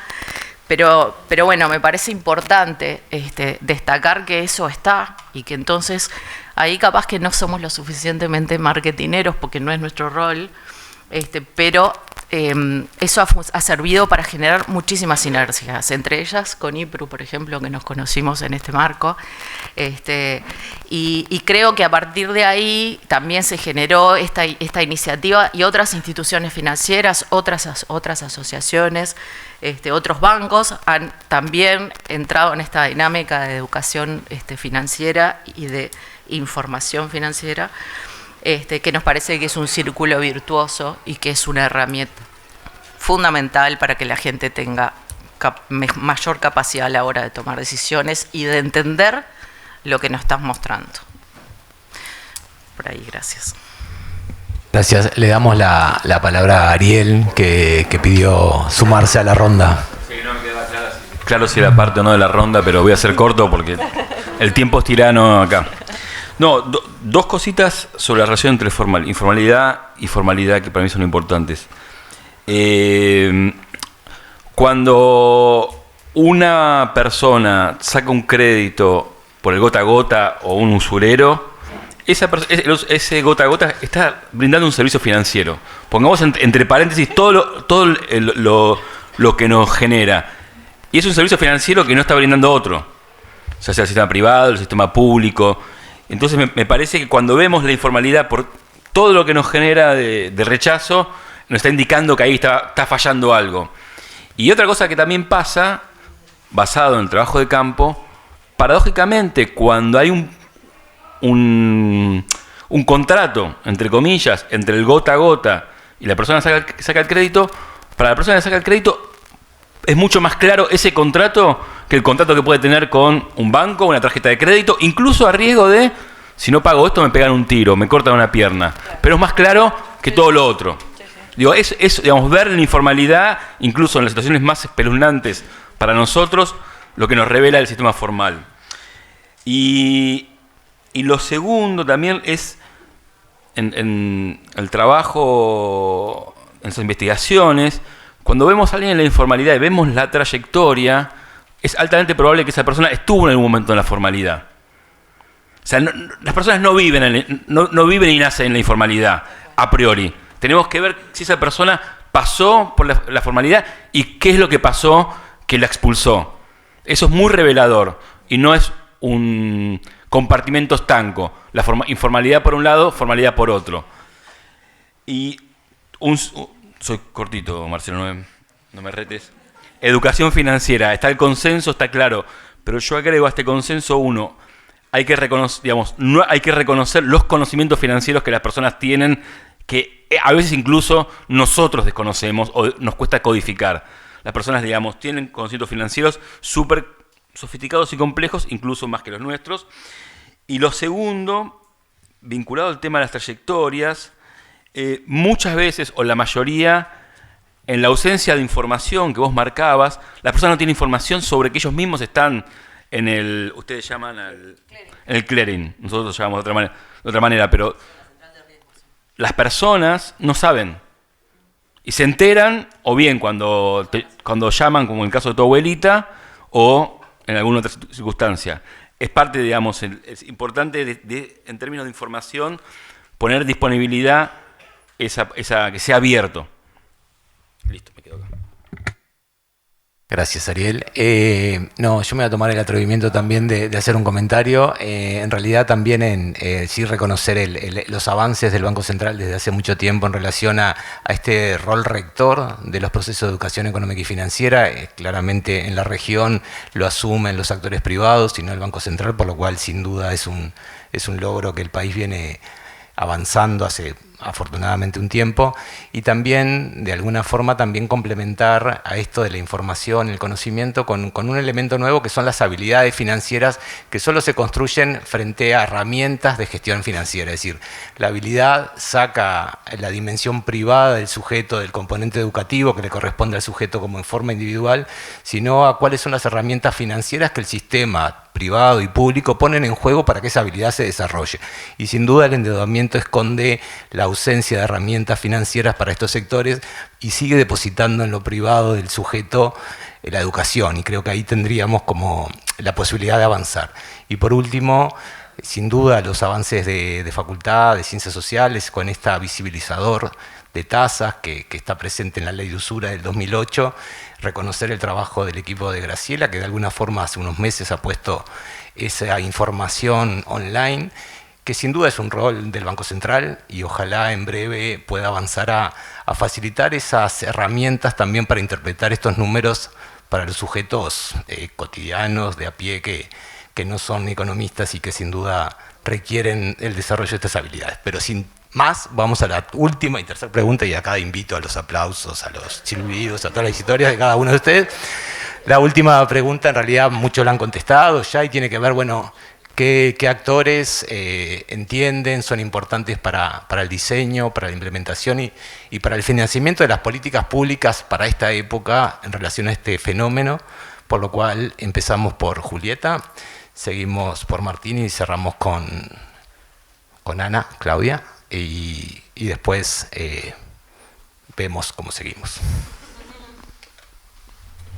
Bueno, creo que como decías, ya fuimos hablando un poco de los actores que necesitamos pensando esto, así que voy a ir más que nada por una reflexión final en esta última ronda. Es volver a decir que celebro que esto se esté hablando, que tenemos que hablarlo más, que necesitamos seguir poniéndolo en agenda desde los diferentes lugares, desde el Banco Central, ni que hablar, también desde el sistema financiero, desde proporcionar mayor información, como dos actores sustanciales para poder abordar este tema. De mi parte, me toca hacerlo por este periodo desde el Poder Legislativo, desde pensar un marco normativo, una reestructuración, una mejor reglamentación, y en esta etapa estoy siendo principalmente todo oídos, más allá de trasladar mis reflexiones y lo que va surgiendo de este tema.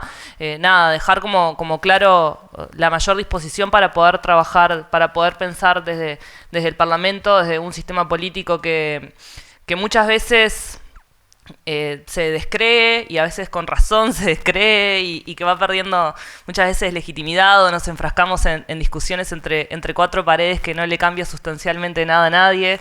Eso lamentablemente no puedo discutirle mucho a quienes piensan eso, pero la idea es reivindicar y que sea justamente otro espacio diferente al que muchas veces se genera, y por eso es importante llevar también al Poder Legislativo, al Parlamento, este tipo de discusiones que afectan sensiblemente a miles y miles de personas de las más diversas formas, de absolutamente todo el país. Así que de mi parte, la disposición total para tener un debate serio, con profundidad, reconociendo que nadie tiene la varita mágica para solucionar este tema, que no se hace solamente a través de un marco normativo, sino también teniendo diferentes actores pensando cómo abordarlo. Así que nada, gracias, y ojalá sea el primer encuentro si bien esto es la síntesis de un trabajo, que sea a su vez el comienzo de otra cosa, y así podamos seguir trabajando. Muchas gracias.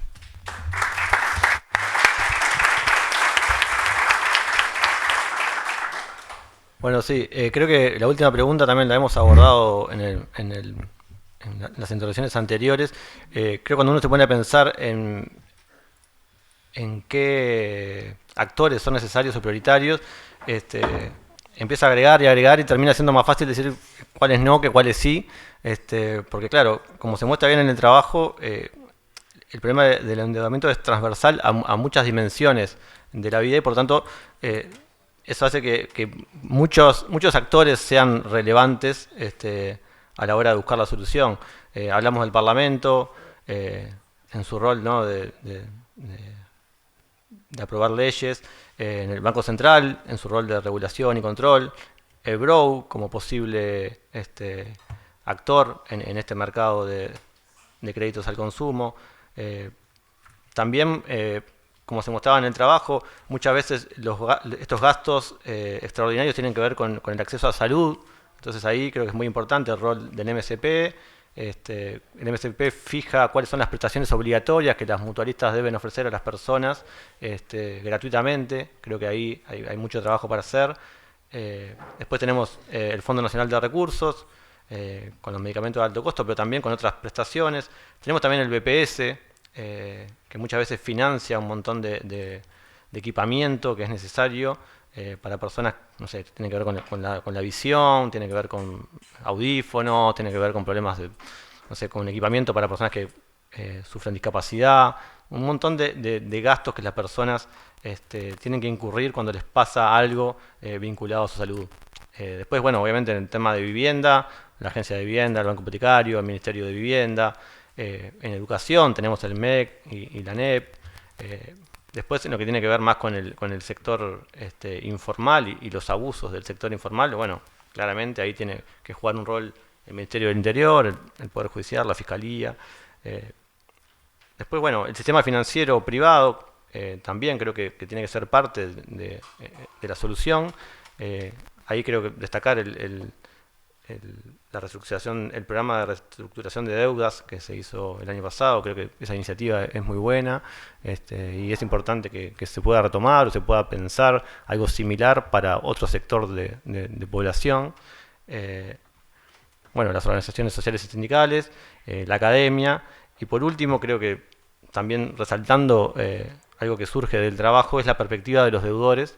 Creo que es un gran aporte del trabajo y que es importante que se lo tenga en cuenta y se los incluya dentro del diseño de las posibles soluciones, porque en general es una perspectiva que suele quedar fuera y es muy relevante al momento de pensar una política. Bueno, muchas gracias.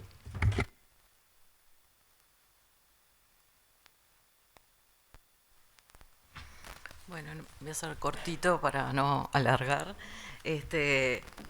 Estamos convencidos que necesitamos una articulación sólida entre el Estado, las instituciones financieras, la academia y las organizaciones sociales.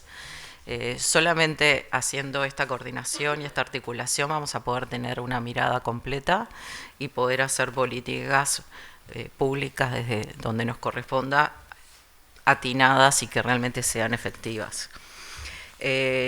A modo de ejemplo del trabajo con otras instituciones, les contaba lo de el BCU Educa, la inclusión en la currícula. Eso hubiera sido imposible si no se hubiera trabajado junto con ANEP, junto con incluso intendencias en el interior que acogieron a las ferias, con las organizaciones sociales que están trabajando en educación y que fueron especialmente las que le dieron forma a esto. Entonces eso nos muestra una de las miradas.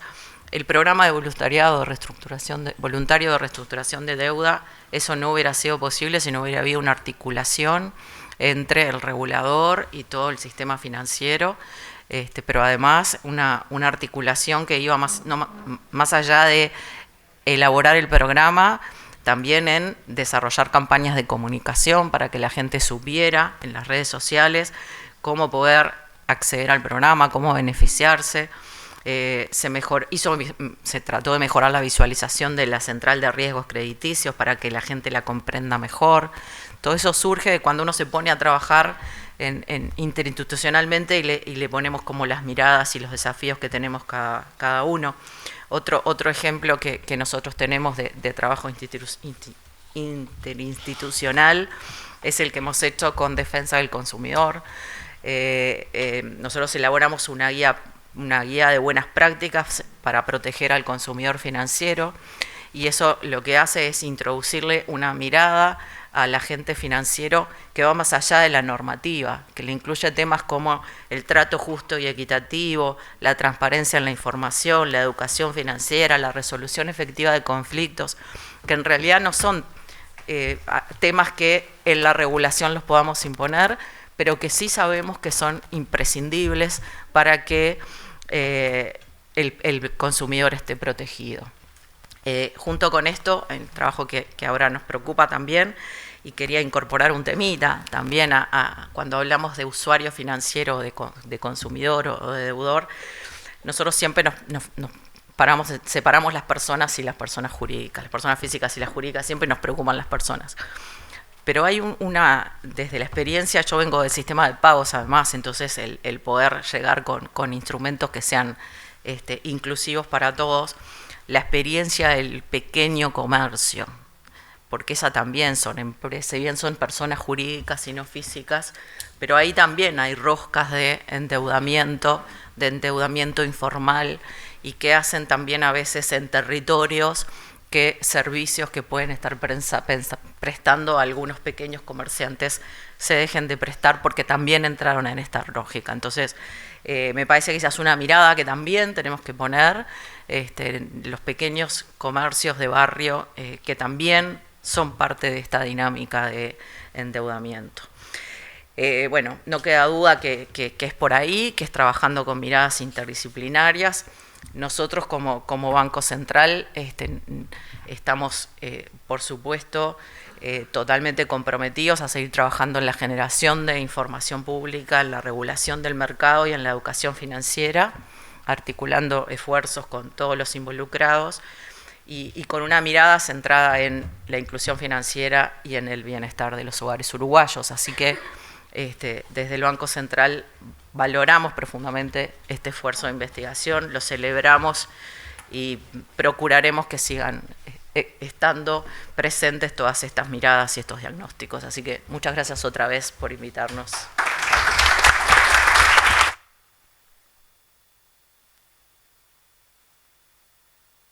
Bueno, antes de agradecer a todos los panelistas, queríamos desde el equipo también dar la posibilidad de algún comentario, de alguien que quiera expresar algo. Es muy cortito, pero bueno, siempre es importante que no solo los de este lado podamos hablar, así que si alguien quiere hacer uso de la palabra, es el momento.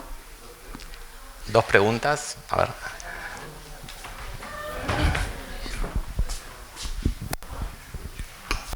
Buenas tardes, Rosana Fernández, gerente comercial de República Microfinanzas.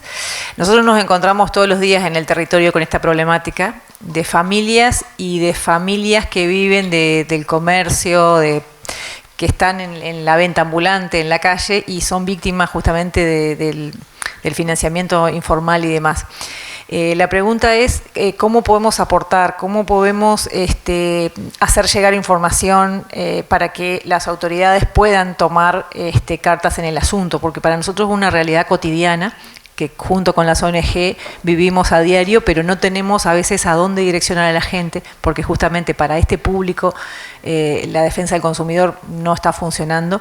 Y desde el punto de vista formal, porque ya algunos de estos prestamistas están instalados a la vista, manejando números muy significativos, ¿cómo hacemos para aportar a las autoridades para que puedan tomar cartas en el asunto?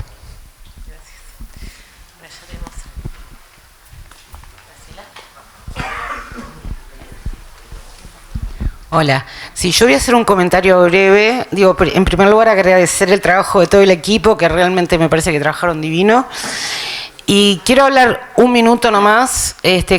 Ahora estamos trabajando un poco más también en un abordaje un poco más teórico, pero quería como transmitir muy sintéticamente que creo, cada día me convenzo más de que estamos en lo que se llama un equilibrio malo, en un sector en donde hay varios equilibrios posibles. Y ese equilibrio malo se caracteriza por tasas de interés excesivamente altas, que tienen como consecuencia 2 cosas importantes, que es un bajo volumen de operación, digamos, como mostraba Elisa, y por otro lado, un alto stock de personas en situación de de impago con todos los dramas que eso tiene, ¿no? Entonces, me encanta que se haya organizado todo esto y quería como tirar eso para decir, bueno, me parece que estamos en un equilibrio malo, que hay posibilidad de pasar a un equilibrio mejor y que todos los esfuerzos que hagamos en esa dirección va a estar bueno. Gracias.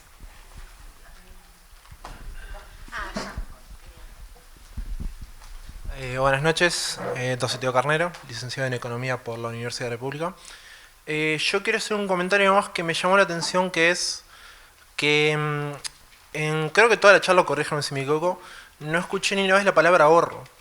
Porque también, por un lado, tenemos el problema de la deuda, pero también hay que preguntarse del otro lado de la moneda, que es, si una persona está endeudada, generalmente es porque no pudo ahorrar. Y hay que preguntar, ¿por qué? Si tenés 640.000 personas que están con problemas de deuda, lo que sea. Significa que tenés eso implica que, creo yo, hay muchas que están al borde de caer en esa categoría. Y hay que preguntar cuál es el problema de que hay dos motivos por los cuales una persona no ahorra. Tres.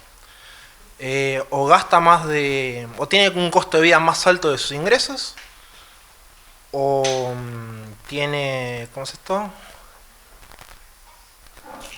Costo de vida más alto de sus ingresos, o porque está enfrentando antecedentes, puede ser que esté endeudado ya y antes. La pregunta es, una persona se endeudó para algo, por ejemplo, una inversión, un gasto, lo que sea. Hay que preguntar, ¿y por qué no ahorraste primero y después te los comprabas y no te endeudabas? Creo que son dos preguntas. Yo creo que el ahorro y la deuda son dos caras de la misma moneda. Este trabajo está muy bueno para una cara de la moneda, pero creo que hay que ver la otra cara también para completar el trabajo. Muchas gracias.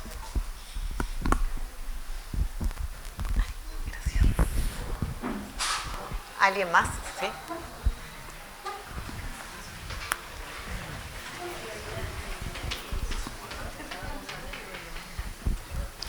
Buenas noches, Marta Piñeiro, Instituto Nacional de las Mujeres del Ministerio de Desarrollo Social. Más que agradecida por incorporar y porque otros levanten la incorporación de la perspectiva de género, nosotros la interseccionalidad también. Me queda una pregunta, porque tal vez no me queda claro en el estudio la dimensión territorial, ¿no? Y cuál es el comportamiento según esa dimensión territorial, no me queda claro y seguiré buscando. Nosotros iniciamos un intento de un proyecto de trabajo a partir de, luego de COVID, la cantidad de mujeres que perdieron sus puestos de trabajo y se dedicaron a pequeños emprendimientos, ¿no? La realidad era que sus emprendimientos muy pequeños tampoco podían crecer en escala, más allá que hacíamos capacitaciones en términos de mejorar el producto. Cuando querían escalar, nos dábamos cuenta que no podían acceder a ningún crédito porque además estaban endeudadas. Entonces teníamos un cuello de botella en lo que tenía que ver con, bueno, generar la autonomía económica de las mujeres, identificar que una gran barrera de la gran mayoría de ellas era el endeudamiento. El punto relacionado al consumo de los préstamos y que tienen relación a la salud, también en este estudio de ciclo de vida, las mujeres adultas, en esta feminización, ¿no?, de la vejez. En su momento con el BID se hizo con la canasta, ¿cuánto gasta? No, una persona adulta mayor, y identificábamos altísimo número del gasto en medicamentos. No, creo que es incorporar, ¿no?, el ciclo de vida, género, la interseccionalidad y también el territorio y cómo acceden los diferentes territorios, aunque propongamos políticas públicas, el país no es homogéneo y el acceso tampoco, ¿no? Y también de las experiencias regionales tuvimos en su momento con Brasil una gran experiencia de trabajo que tenía en 3 dimensiones y Brasil crea una estrategia nacional de educación financiera que estaba en su momento no podemos seguir. Pero bueno, como instituto sumarnos también, no solamente para la información, sino para ir incorporando. El Ministerio tenía, y no sé si se cayó el convenio, pero con el Banco Central, convenio Ministerio de Desarrollo y Banco Central, así que la idea es seguir trabajando. Ya estamos, ¿no?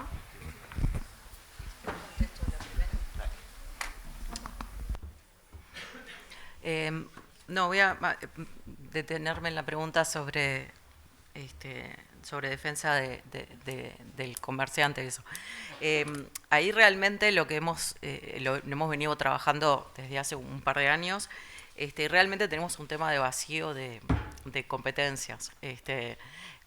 Cuando uno va a la defensa del consumidor, perdón, cuando uno va a atención al consumidor, por ejemplo, con un RUT no puedes entrar, es con cédula. Entonces ya automáticamente eso discrimina entre el que es el pequeño comerciante que también es usuario financiero. Entonces me parece que hoy no tengo una solución para decirle a la gente, pero estamos trabajando en eso. Nosotros también estamos en el plan estratégico que estamos armando ahora, estamos trabajando en el banco, estamos redimensionando todo lo que es atención al usuario, con educación financiera y queremos incorporar esta perspectiva que nosotros la vemos desde el usuario financiero y desde sobre todo el usuario del sistema de pagos. Así que bueno, decirte que estamos trabajando en eso, que lo estamos trabajando con defensa del consumidor y que lo que hay que hacer es incorporar que también son usuarios de instrumentos financieros y tienen las mismas, sobre todo ese estrato, ¿no? Ese estrato que es no el gran empresa, la gran empresa. Voy a lo que marcaba el comentario allá sobre el mal equilibrio. Comparto totalmente con el mal equilibrio. Es una de las cosas que queremos abordar e independiente de las tasas. También nosotros estamos proponiendo en el proyecto, queremos abordar una discusión, primero de crear un proceso reservado al deudor de créditos en la unidad de defensa del consumidor, para deudores de bajos recursos. Por eso este proyecto puntual que nosotros proponemos es de protección a deudores de bajos recursos, para lograr una reestructuración de deuda mucho más transparente de la que se le ofrece generalmente, obviamente con el antecedente que tenemos del exitoso programa del 2024, que el deudor de bajos recursos, que ya aclaramos en el panel, frente a la vulnerabilidad económica y frente a las tasas altísimas y frente a la desprotección y también frente al sometimiento muchas veces de prácticas abusivas, pueda acceder con mayor facilidad a una reestructuración más simple, conociendo lo que debe pagar efectivamente. Y también queremos poner en discusión la regulación de un proceso judicial para reestructurar esas deudas, para que esté focalizado puntualmente en deudores de créditos al consumo en situación de vulnerabilidad económica. Nos parece que más allá de las tasas también tenemos que pensar un procedimiento focalizado para personas que terminan siendo, no quiero usar la palabra rehén porque capaz es muy fuerte, pero que terminan enroscadas en esta situación, muchas veces de forma muy, muy abusiva.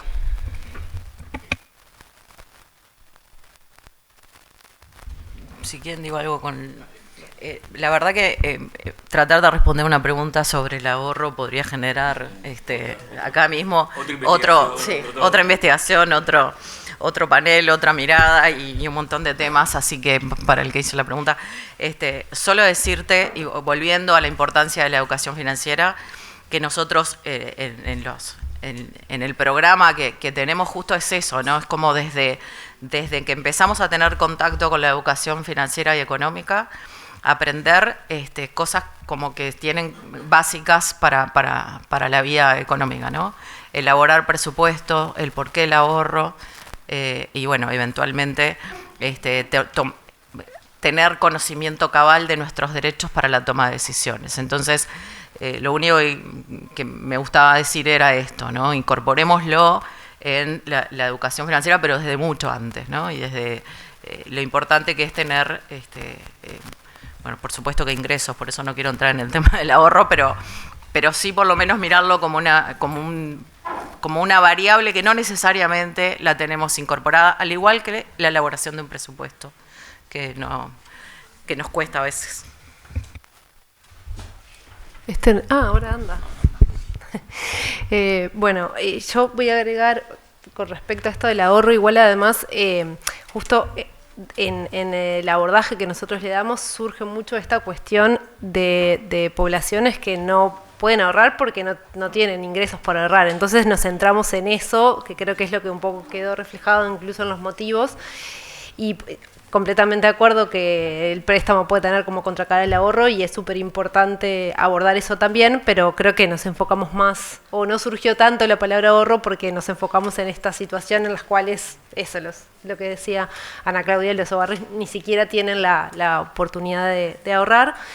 Y después, con respecto a lo territorial, es un debe que nos quedó. De hecho, en confesión así, mostrando todas nuestras debilidades, por cuestiones de presupuesto tuvimos que discutir los focus groups si los hacíamos en el interior o no, y no nos dio para hacer, los hicimos todos en Montevideo. La encuesta sí era representativa a nivel de todo el país, pero después para indagar no lo hicimos aún, pero es parte del proyecto futuro y capaz que ahí con OPP se pueden hacer cosas.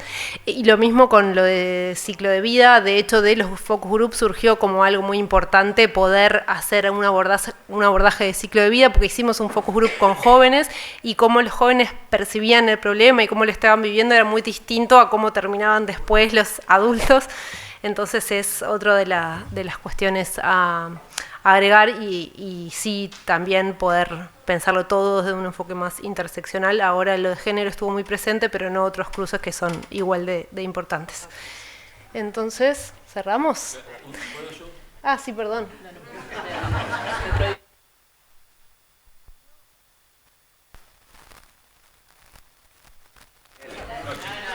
Chiquito. Lo de ahorro me parece súper buena la pregunta, solamente llama la atención que las personas ahorran y por un lado, pueden ahorrar aunque no sean dinero, pueden ahorrar, por ejemplo, en plásticos, en muchos barrios ahorran en plásticos para pagar deudas. Entonces hay que tener, tener una mirada amplia para entender lo que nosotros definimos como ahorro y lo que las personas hacen. Y eso es larguísimo, como dijo acá el compañero, es una comparación enorme, solamente llama la atención de que una cosa es ahorro tal como se definen en las cuentas nacionales o en los manuales de economía o de sociología, y otra cosa es lo que las personas hacen y resuelven su flujo cotidiano, económico. El tema territorio es súper importante en este proyecto, en el cual de hecho nos conocimos, que fue financiado por la CEPAL, era un proyecto sobre género, cuidado y endeudamiento, exactamente, ya estoy cansado, endeudamiento. Y la categoría que organizó ese proyecto fue la categoría de deudas de cuidado. Primero, prestar atención. Y ahí tiene que ver, por un lado, desigualdades de género. Cuidar implica gestión monetaria de los cuidados, y la gestión monetaria de los cuidados implica endeudarse, y todo eso implica que estén distribuidos desigualmente entre varones y mujeres. Y específicamente en temas de territorio está la cuestión de la pobreza energética. Zonas donde no hay gas de red, se compran garrafas, esas garrafas son caras y son las mujeres que se endeudan para que sus hogares tengan un calentamiento.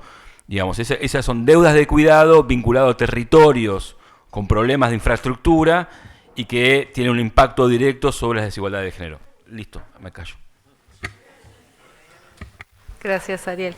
Ya estamos, ¿no? Cerrando. Entonces, gracias a todos por venir y a todas por venir de nuevo.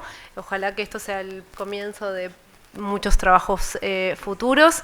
Voy a mencionar a todos los quienes son parte del equipo, que dudamos porque somos varios, pero dado que estamos acá, Graciela San Román, que creo que se fue recién, Cecilia Olivieri de Facultad de Ciencias Sociales, y Leonardo también de Ciencias Sociales. De Ciencias Económicas participa Agustín Reyes, Pablo Blanchard, Mariela Linder. Yo, por IPRU está Marcelo y Melisa, que está ahí sentada, y en AEU estuvieron todo este tiempo, Sole, ahí al mando, y Fede Lacaño y Nati, que ahora no la veo, pero estaba por acá, allá. Y también tuvimos mucho apoyo de los equipos de comunicación, tanto de Facultad de Ciencias Económicas como de AEBU. Y nada, ojalá que esto sirva y podamos seguir discutiendo sobre este tema. Y nada, quedan cosas ahí para comer y libretas para agarrar, así que son bienvenidas a eso.